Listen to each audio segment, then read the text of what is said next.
If I could do everything in a conscious manner, if I don't have to regret in a dream, or I don't have to be knocked out, I'd like to figure out what it's all about. That's why I keep going, and that's why I'm very curious about this whole UFO phenomena. I want to find out what happened to me, why they followed me. You know, the hybrid gal. I'll close here real quick. The hybrid gal said, we were meant to meet. She said we were supposed to meet. She said it twice. I just looked at my notes, and I took the notes that night, and she said twice that we were meant to meet, and she needed a baby. So those were key words they're in my original notes, and that's how I am. When something happens, I get back where I got to go, and I write everything down before I forget it. Right, and the thing is, if we took somebody against their will and done these things, we'd be in trouble. you know what I'm saying? Yeah, right. But we don't know where all the coordination is at. There's an underground government. There's a black operations that runs this planet. They can say Illuminati or whatever they want to say, but there's somebody in control of this planet. And there's 4 different aliens that I saw. I saw a small cobra-looking little guy. He's only about 5.5 feet tall, and he was a reptilian. He showed up in my room, and I got up out of bed and I looked at him, and it scared me to death because I'm scared. I'm afraid of cobras.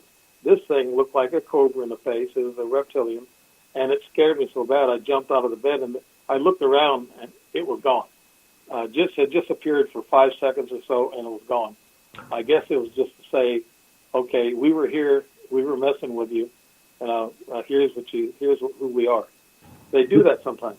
Well, let me ask you this, Dave. Now, these factions that abduct you and do things with you, do you ever think that they have competitor aliens that may try to, take you away from them and do their own thing on you, just out of spite with the other aliens, or what's your opinions on that? Well, I think there's got to be good and bad. Right. It's a good thing that I ran into most of the good. I haven't run into anybody or any alien that really hurt me or tortured me. I was afraid. Sure, I was scared. I was really scared. Several times I was really scared. Well, yeah, they took you against your will for one thing. Right, but we experience these abductions differently. Like I said, 50% don't even know they're abducted. Another 25% might be in the realm of me. They see the UFO. They see it hovering over their head. They know something happened. They see marks in their body. I got pictures of marks on my body, and even my wife has marks on her body. And we couldn't figure out what one mark was on her back. Even the doctor couldn't figure it out. Well, have they taken your wife also, or you? Surely they've probably taken her too. Maybe, I don't know. Have they taken her, or you don't know? She doesn't remember being taken, but she's had dreams of UFOs, and she's a very she's a solid person. She's got a master's degree, and she's a consultant. She's very solid. She believes in God. That's another thing too, that most of these experiences I've had were kind of spiritual in nature. So I think the 4 or 5 aliens that dealt with me, they're within a group. There's another group. I think they talk about space wars, and NASA even shows one orb flying and another orb trying to go after it. There's space wars. I think there are some aliens that are trying to come here, but there's aliens that are keeping them out. I don't know, 4 to 7 I heard that are here on this planet, and they've established, I guess, a peaceful group or like a NATO group amongst them. And there's other aliens that try to come here, and then that's when they have their little space wars. Yeah, that's why I was curious if another faction might try to scoop you up from the other aliens just to mess with them, because it might be a space war or something like that. That's why I asked you that question earlier. Yeah, I think that's the whole. It's just the whole planet that they're in control of, and who knows? They could be running things. We don't really know. Well, yeah, right. Who knows their whole agenda? Like they're abducting these people. What do you think they have some kind of unwritten agreement or even a written agreement with maybe shadowy governments or something like that? What's your opinion on that? I think there's a trade-off of technology. I remember Eisenhower said back in '59 and '60 when he was leaving office, he said the one big thing that the United States has to be aware of and be afraid of is the industrial military complex. And that could be where the trade-off is. We've heard of them. I've never seen them working together. So what I'm saying is, you alphabet groups, stay away, because I haven't been working with the military or anything. But there are people that have worked with the military, and they've seen military people with aliens. So, but I haven't seen that. So, I should be fairly safe. But I think when you make a contact with, I think somebody somewhere somehow knows about the hybrid, I guess, program, and maybe the government or some entity could be allowing it to happen in order for a trade-off of technology, because our technology since 1947 has really grown rapidly. Well, yeah, I mean, supposedly we've got fiber optics and night vision and Kevlar and a few other things from their technology, and it's happened pretty quickly, actually. Yes, and you can see it within 10 years. And then they discovered DNA in 56, 57, a couple of scientists. Right. That's pretty tough to find. That's not easy. But I think not getting into governmental things. I know I'm telling you that when you have contact with one of these entities, either being ETs or hybrid, there's going to be somebody going to follow up and watch you and make sure that they're not sharing things with you you're not supposed to know. Well, I can tell them right now here on the radio, they did not share anything with me that I would turn out to be an Einstein or an Edison. I wish I could have a cure for cancer. I wish they would tell me that. But they're not telling me nothing like that. Yeah, right. Like, so you haven't learned anything. Let me ask you this. Have you ever had any ailments or something like that that they've healed on you or anything? Yes. Have they? Yes. Tell me. One night, it was back in 2012, and I had bronchitis really bad. I had the flu, and it gets in my lungs, and I thought I had pneumonia. I was going to go to the doctor early the next morning at 6 and go to the clinic, and I had a real blast on the end of my finger, like electrical shock. I thought it blew the end of my finger off, and I got up to take a look at it, and it was okay, and there was nothing close to me. I didn't have an electrical clock or anything close to my hand in bed. And the next day, the doctor took X-rays of my lungs because she was afraid I might have had pneumonia, and I didn't. I was clear. That's the closest I would know. That they helped me. I think there's spiritual beings. There's beings that might help you out. They call them angels, but the hybrid I talked to, when I asked her if she was an angel, and she looked at me and gave me that glare, and she said, "I am no angel." And I thought, oh boy. But I think there's a spiritual thing to all of us. I think I heard that the ETs call it the source. We call it God. And a lot of times I don't want to get in religion, but there's a lot of, if you watch Ancient Aliens, you'll see a lot of historical facts in the Bible that relates to ETs.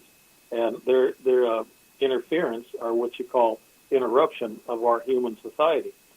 And it's what I start off as, I call it God of gods, because the ancient people called the ETs gods, and I just say God of gods, and that clarifies it. There is a source. There is one huge source in this universe. Even Einstein said that. So well, put it like this: if a hurricane went through a junkyard and mixed everything up, and everything fell down in place, and it created a BMW. That is more likely to happen than over 6 million years. The DNA, as complicated as it is, to form itself. So, by that alone, somebody created us, so to speak. Yeah, most scientists say there is a center of the universes. I guess they've come up with 11 universes, and they've come up with dimensions. And so we go from here to another dimension. Like, again, I don't want to get in religion, but I do believe in a God of gods that is out there, and it's in the center of all of this, creates life.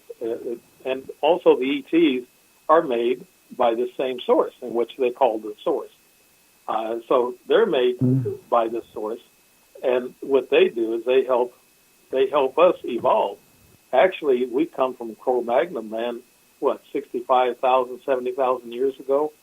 Well, yeah, supposedly, but I don't think there's any missing links. We really just kind of appeared 200,000 years ago, really.